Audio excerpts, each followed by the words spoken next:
दुनिया की सबसे हैरत अंगेज चीजें जिन्हें देखकर वैज्ञानिक पागल हो गए। नंबर 5, ये है टॉम, जिसे लोग आइस का दुश्मन कहकर बुलाते हैं। उसका काम है बड़े और खतरनाक बर्फ के टुकड़ों को हटाना जो गिरकर गंभीर नुकसान पहुंचा सकते हैं। लेकिन टॉम के लिए यह महज एक काम नहीं है, ये उसका जुनून बन चुका है। बर्फ तोड़ने की प्रक्रिया उसे इतना रोमांचित करती है कि अब वह जहां भी बर्फ देखता है उसे हटाने का मन बना लेता है। टॉम ऊंची इमारतों पर चढ़ने और कठिन जगहों तक पहुंचने में जरा भी हिचकिचाता नहीं। उसकी भरोसेमंद कुल्हाड़ी हमेशा उसके साथ रहती है और हर बर्फ के टुकड़े को खत्म करना उसके मिशन का हिस्सा है। हाल ही में उसने एक लोहे की लंबी छड़ देखी जो पूरी तरह से बर्फ में जमी हुई थी। उसे बाहर निकालना उसके लिए किसी खजाने को खोजने जैसा था। नंबर 4, आपने कई बार इंटरनेट पर देखा होगा कि हवाई जहाज के खराब हिस्से को डक्ट टेप जैसा दिखने वाले टेप से जोड़ा जा रहा है। लेकिन क्या साधारण डक्ट टेप इतना मजबूत हो सकता है कि वह 30,500 फीट की ऊंचाई पर तेज हवा, दबाव और बदलते तापमान का सामना कर सके? असल में यह साधारण डक्ट टेप नहीं बल्कि स्पीड टेप है। इसे खास तौर पर हवाई जहाज की रिपेयर के लिए बनाया गया है। इसका निर्माण एल्यूमिनियम से किया गया है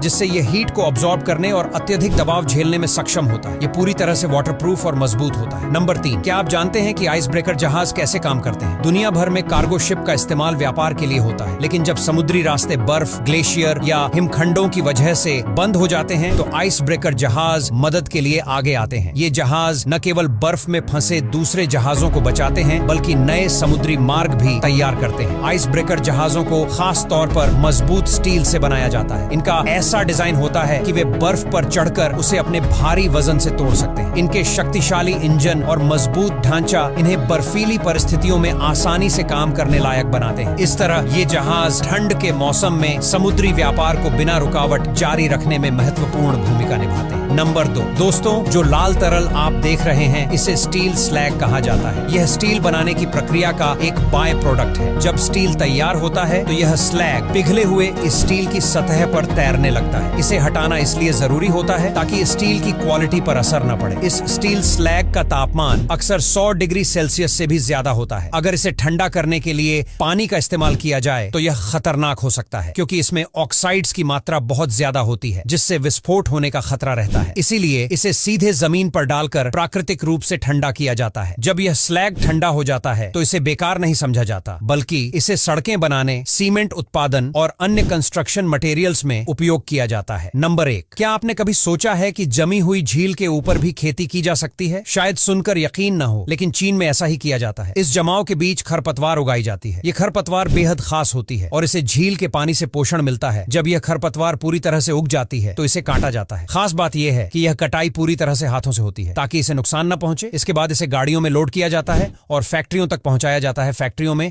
इस खरपतवार का इस्तेमाल करके टोकरी, चटाई और कई तरह के आइटम बनाए जाते हैं। अब यहाँ तक वीडियो देख ली है तो फिर वीडियो को लाइक और शेयर करना बिल्कुल भी मत भूलना। धन्यवाद।